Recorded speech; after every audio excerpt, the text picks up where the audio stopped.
right, we'll go ahead and get this one kicked off as well, guys. So, third panel of the day and the last one, so enjoy it. Take it all in. The pitfalls and best practices for a modern network. Today we're going to be joined by Carl Middlebrooks from the Virtual CIO and Azure Cloud Solutions Architect, Philip Heaton from Cisco, and Tony Combs also from Cisco. You guys play nice together, I guess. All right, guys. So, Carl, if you wouldn't mind just giving us a little snippet about yourself, and we'll take it on down the line from there. Sure. I work with Convergence Networks. We're a local MSP. We do IT services for mostly small and medium-sized businesses in Portland and Washington, Oregon and Washington, I guess. And part of what I do is help clients design and build solutions, and then I get to hand them off to somebody else to actually build them. And then we work a lot in the cybersecurity space as well. So that's what I do. Appreciate it. Philip Heaton. I am actually a ScanSource employee, which is one of the distributors that works with both Cisco and Meraki, and works with partners to help them get spun up, trained, and properly prepared to deploy cloud networks or even anything traditional Cisco. So I spend most of my time training partners and helping them kind of understand some of the new concerns that maybe come to them from end users and how these products that we sell can fix those solutions. Tony Combs with Cisco. I'm the local systems engineer in the area for Oregon and Southwest Washington. I support the whole Cisco portfolio. My specialty is data center virtualization and route switch. And I have lots of customers in the area that also have other products they like to talk about, but that's my main background. And we won't just breeze past the point that I totally butchered on the names of the company, so my apologies to each of you. With that, guys, I'd love to, we'll start off with Carl here. Carl, give us your insight on how you've seen the network design and administration change, say, in the last 10 years or so. How's that done? Yeah, it's been immense. I've been in IT for probably 25 years, and even 10 years ago, it was pretty common to just monitor for uptime. Like, all I really cared about is were my servers up. Wireless was sort of a nice to have, but if wireless wasn't working, I'd be like, okay, just go plug it in and just don't mess with that. Or I'd get it working for this one person. I'd say, okay, you can do this one thing here on this computer. Nobody else can do this. Don't tell anybody else about it, right? We're really just focused on, we're not focused on redundancy or anything else like that. Today, with a lot of where we've seen clients move a lot of their data into, public cloud, hybrid solutions, SaaS applications, PaaS, serverless, stuff like that. Now I don't know, if I'm working in a traditional mode, I don't really know, I don't have a good concept of how to monitor for that, because now I don't know when I'm on my wireless tablet, which I have to be on because my data, because I need to move around. I need to know where the problems are, because there are going to be problems. And if I'm working in a traditional mode of administration, I don't really know how to delve into, is this problem on my PC? Is it somewhere on is it somewhere on the wireless network? Is it on the internet? Is it with the SaaS application? Is it in something that I have no visibility into? And that from the administration level makes it a real challenge to deliver good IT services consistently to my end users. All right. Well, on that note, kind of a newer environment. Tony, Todd, my apologies. Maybe you could kind of educate us on what a full stack is, some of the advantages, and if there's any disadvantage or any downsides that you might want to point out as well. Tony, geez, I'm killing it. Yeah. Oh, you're right. Sorry. We're all looking at each other. Obviously, when you get a full stack, and I speak from experience of Meraki, you get APs, cameras, routers, switches.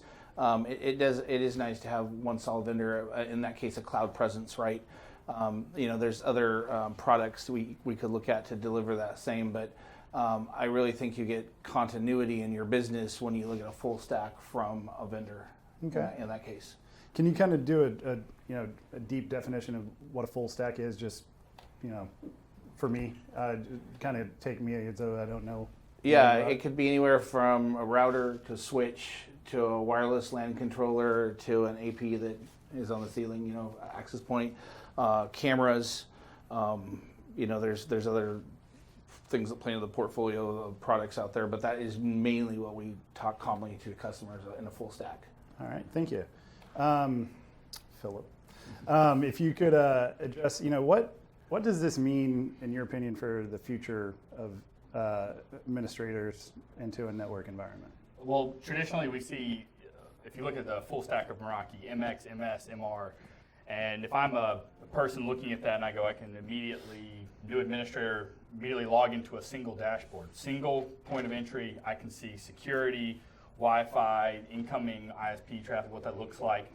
And I can immediately say, is it secure? Is it updated?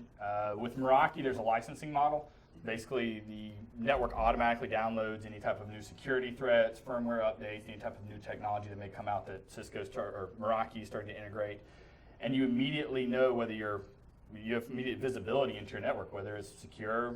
And also with the topology view with the switch, you actually can see immediately the entire map of your network and know whether it's accurate or not. There's no one actually dragging and manually showing where the locations of the products are. It's a map that's automatic. You immediately see it. I can literally, in the Meraki dashboard, select the product, tell you what product it is immediately, what speeds it's running, and what port it plugs into back to the switch. So it's really, really easy to see a full end-to-end visibility. You don't have stuff you just wandering out there to know whether, has it been updated? Do I know if this, do we have this? Do we even show this product on our network? So it's really just visibility end-to-end. Visibility control. Sounds fantastic. Along this stuff, or along these lines, there's there's additional things around patch management. Carl, would you kind of walk us through, what you see as new in the world of patch management? Yeah. So, traditionally we would try and not patch servers. That was like, don't ever patch a server because if there's downtime, every time you reboot a server, there's a chance it may not come back up. At Convergence, one of the things we have really put a lot of effort into is automation of patches. We manage probably a little over 7,000 endpoints, and probably around 1,000 of those are servers. And we have almost all of them. We put a lot of work into being able to automate the patches, so that all of our servers, all of our endpoints are patched across the board on a weekly basis, with very, very rare exception. And that patch automation allows us to both have a really low risk profile when we have clients who do internal vulnerability scans. They're coming back, mostly pretty clean. And it also allows us to run very lean in our network operations center. We've only got a couple of folks in there who are managing patches for all of these 7,000 endpoints. And so the tools that are out there now that are enabling patching, and even beyond like your Windows systems and servers and stuff like that, into things like wireless access points, firewalls and whatnot, being able to automate those so that you are always continually up to date and secure with the latest things, that automation piece has been fantastic for us. Great. So that'll allow you not having to do maintenance in the middle of the night, things of that nature. Exactly. Like, we know that the maintenance will happen. It often does happen in the middle of the night, but it's not a human having to do it. Great. Well, you guys have kind of mentioned this throughout your responses so far of redundancy. Tony, if you could walk us through, where you see how important is redundancy in today's network environment? Yeah, sure. So it's kind of interesting because everybody has their own take on redundancy. It usually comes with a dollar figure, right? But we're seeing a lot of change in the industry. For example, in redundancy in switching, where we used to put in large chassis switches with redundant supervisors and redundant modules, and we'd maybe put in 2 of them and run an HA pair. And that model is starting to shift quite a bit, where we're using software-defined access and protocols like VXLAN at the data plane level to control the network.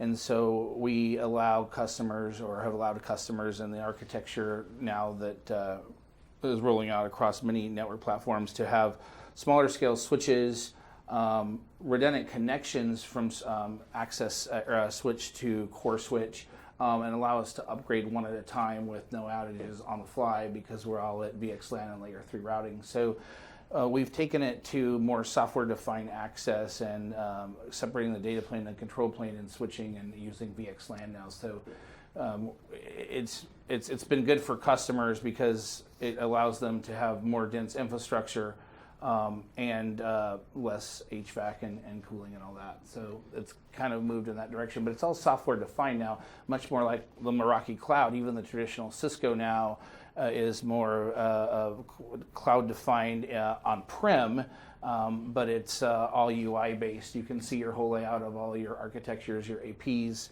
your routers, your switches, your encrypted traffic on the wire, all the way through the application layer to the end node. So it's really changed in that way in the last just several years, where we're not in CLI anymore, and we're not continuously trying to figure out what's going on. And the network tools out there are able to correlate to a PC and an application and a WAN connection and a LAN connection from A to C, if you will, even with QoS. All right. Well, thank you for that. Philip, if you could maybe talk a little bit about, on the redundancy thing, are you seeing the cost being driven down with these new software-defined roles and just other technology in areas? Well, it's kind of running from his answer into yours. It's one of those funny things that the product has become significantly more reliable, but at the same time, the information rolling on these networks is significantly more important. So redundancy, I don't think anybody can actually say that redundancy is less important, because what's running on it pretty much, if everybody showed up to this show, I assume what information is running on your networks is very important. A couple of things about the price. It really depends on what you're looking for. With Meraki, for example, you can do warm spare failover. There's 3G, 4G. The actual MX appliance itself has dual WAN fixed interface. There's also Meraki Go, which is an on-site option, which is up to 4-hour on-site replacement. Now, in general, if someone said, if I have a failover, I need something to fail over, I have some redundancy issues, I would say on-site warm spare is the best way to go. However, there is a price there, but if that price offsets the cost of you having a down network, it's pretty easy. It's a pretty easy answer. Now, there are other options out there if you're actually looking at actual connection. There's 3G, 4G failover availability on a lot of the MX appliances. You remove the controller so that that's not a single bottleneck or a single point of failure on the network as well with Meraki. And also the newest products have LTE built in. Okay. So lots of options, Lots of of ways to do Depends it. and honestly, one of the best options is talk to Matrix Networks.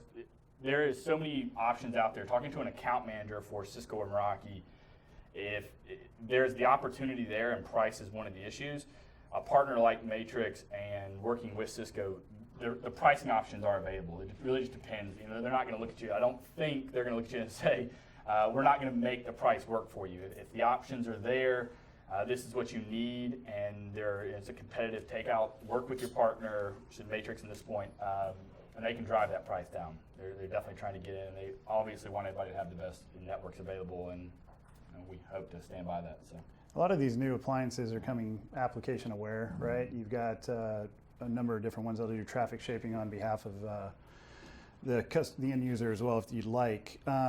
Is there any that you would say, is there any downside to that? Is there anything that, any issue you see with any of those type of appliances? me? Yeah. I'd like to say there's no downside to any of this, right? That's then there can be. If we're talking about redundancy, there are downsides to using any single point of access point of these. If you're looking at, if I use a warm spare, for example, I actually can use with Meraki, an MX64 is the most commonly sold product for the MX area. One option is to use a Z1, which is a teleworker, to downsize to and use that as a backup warm spare. Bandwidth issue right off the bat. So there are some downsides to that kind of stuff, but I mean, it depends on how important the information running across your network is. It's going to be situation by situation, but partners like the ones you work with can kind of be the expert there. They're going to tell you whether the information is too important to lose or whether they stand by the solution that they're giving you, and that's why you work with them. That's why they're your single point of expertise. Might be able to limp along versus fully run, but at least you're not heard Correct. down. You don't right? die right off the bat. Gotcha. So. See here, Tony. What as far as the analytics of a network and things of that nature? What can a modern network provide you? Provide their end users as far as visibility into those. Like, what are some of the tools that are available now that maybe weren't available 5-10 years ago, where you can see? You touched on that a little bit earlier, but if having a deeper dive. Yeah, it's kind of back to that software-defined architecture, and all vendors are kind of going in that direction, right? We're getting visibility into the MPLS network or the WAN network if it's just two internet providers, into the routing platform, through the switching platform, all the way to the end user on the network. We're getting visibility at the application layer. We're getting visibility now of, we're able to look at encrypted traffic on the wire real time and determine if there is an intrusion there or a DDoS attack or something like that, right? So with the new software-defined access and the integration of security and the new tools out there, we're able to give an administrator a view now of pretty much everything at the OSI level, and all the way into security, cloud security, network security, endpoint security on the PC, email security, and so forth. So I think that's one of the biggest benefits of where the technology is going, is administrators are used to fishing for information in 20 different places and trying to draw conclusions, and now we're able to pull that together in one UI or two UIs with the new technology. Fantastic. So a lot more intelligent than Yes. and give you a lot more insight. Mm-hmm. Whenever Philip, if you maybe hit on whenever you're going to implement this, how important would you say it is to have? You've touched on it a bit, but to have the right people in place, and any horror stories about going it alone, trying to put in a more modern network? There's a couple things. It's an interesting question around expertise of networking expertise, 30 years of command line interface, right? One unique thing about Meraki, and where we'll see probably the networking all move, is no on-site or on-device management. There's no actual local management. There's no command line interface needed. I'm a great example of I can configure a universal remote. I can do a Meraki network. However, there is this idea that the more you know about networking, the more value you do get out of the dashboard. So there is plenty of people out there who are going about this themselves. I've seen networks as large as 10,000 devices being managed by two people through a single dashboard, single location, managing hundreds of locations all over the world, and they're capable of doing it. Those two guys are probably really, really good at what they do. And tired. Yeah, but the other side of it is what a lot of what we're seeing a lot in the market move towards MSP models, which is allowing partners to actually manage the network and give end users visibility into that network. So expertise can be extremely important depending on what you want to get out of the network, especially from a security standpoint. There's no one in here that doesn't think, obviously, that security is somewhat important.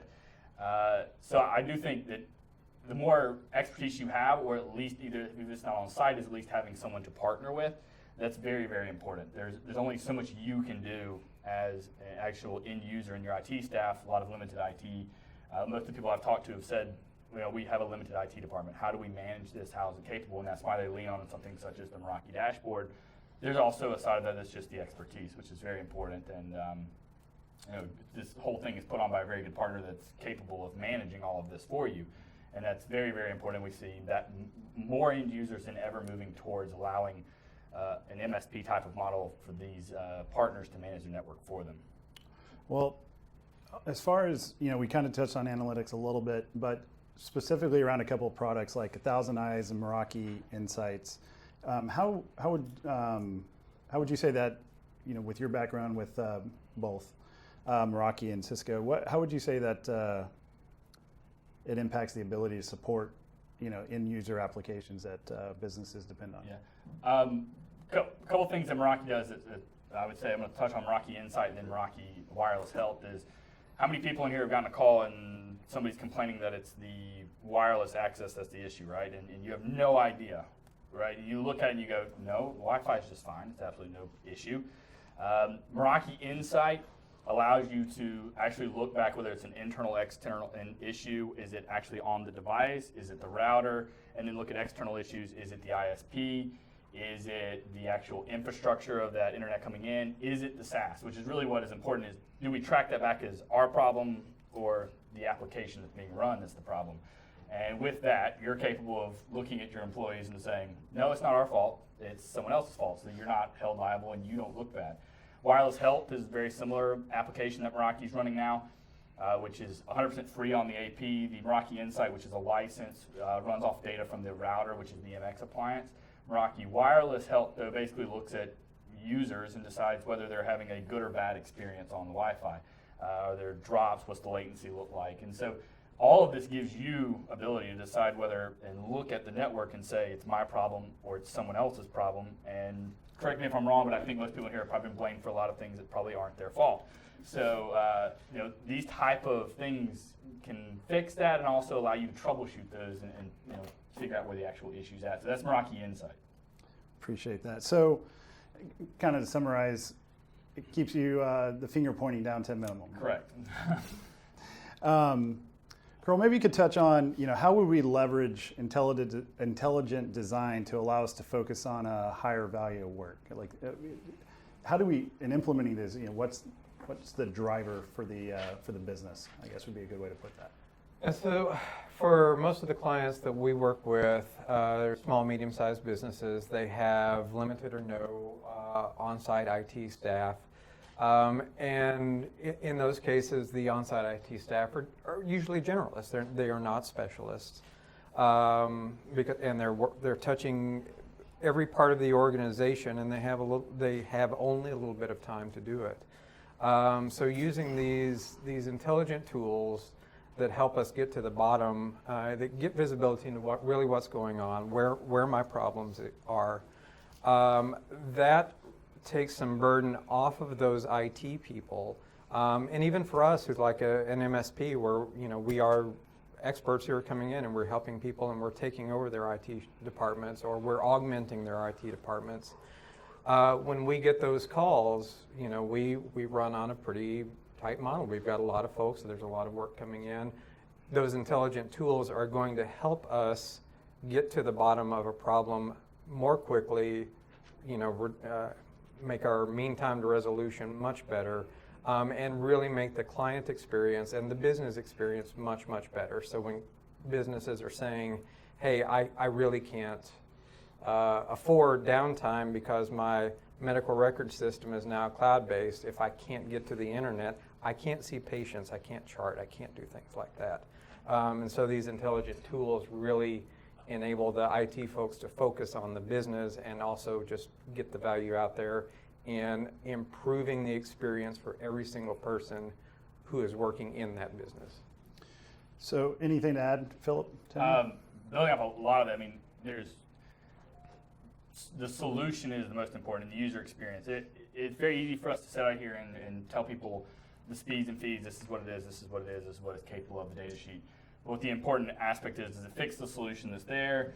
Does it help people scale out? And is it at a reasonable cost for what you're getting, right? And so all those, there's so many factors that move in there, whether it's acquiring the product, all the analytics that you do get. One of the unique things with Meraki that I really love is, and it's not any different than any other network, there's so much data that's being collected. There's absolute tons of information being collected by these networks. It's a matter of actually using that information.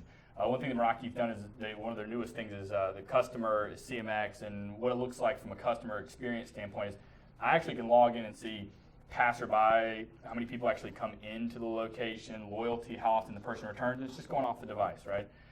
That kind of information, that kind of insight changes the way that a network's used. It becomes an actual way of building your business. It's not just some necessary evil that's commoditized out there that you have to have.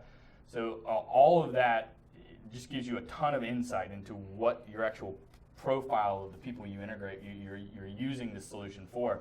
But it's about the solution. It's not about what it's capable of. I can say it's 802.11ac Wave 2, but nobody using it cares. Yeah. They just care whether it's capable of doing what they want it to do, and that's what's important. You just freaked me out. Yeah. You went into a whole nother dimension there. So, and kind of summarizing what I've heard, and Tony, I don't want to shortcut you. Did you have anything to add too as well to that? No, I'm good. All right. It sounds like a modern network can really take the data, the analytics, where it used to just be a way to connect and push packets and data back and forth. If utilized correctly, it can help a business analyze and run more efficiently, understand how they're talking to their customers and their user more efficiently, in a number of different ways. Is that an agreeable statement or a good way to kind of summarize the importance of putting in a modern network here?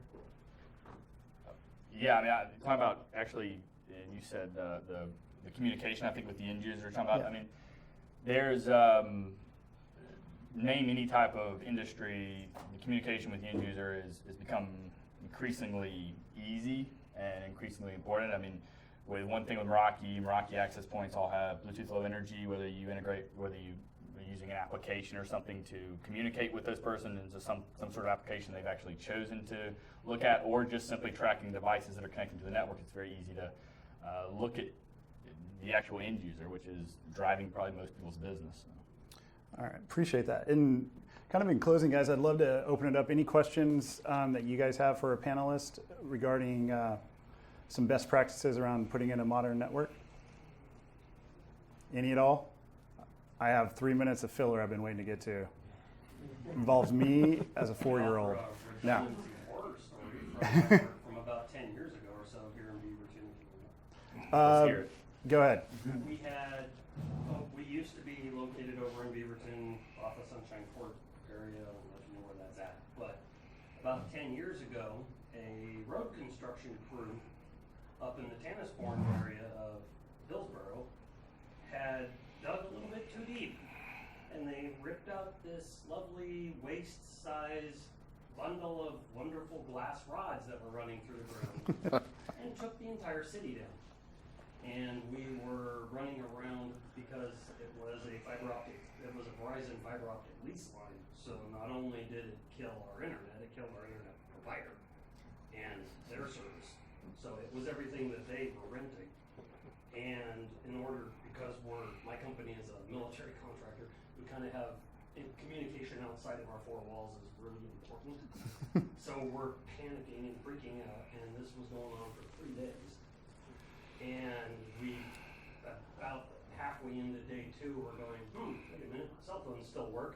So we're rushing down there, and we get on our Exchange server and install Verizon VZ Connect on our Exchange server, and we're USB piggybacking a BlackBerry phone to our Exchange server so that we could get out. Which seems completely secure.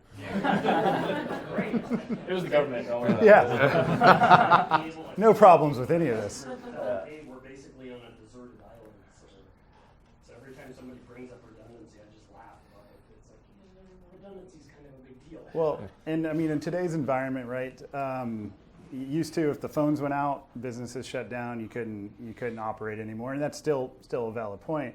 But if a network goes down like that, and for 3 days, and people don't have access to the data, the impact on the revenue stream and everything else from that point on. The internal network was great. Everything worked perfectly fine. Yeah. You might as well have been in the middle of the Sahara Desert as far as communication outside.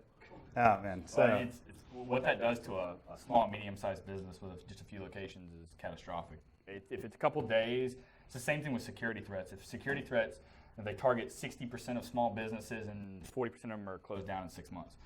So that kind of stuff, the redundancy and the ability to shut down for a certain amount of time is just catastrophic for someone who's risked their entire life to start up a business.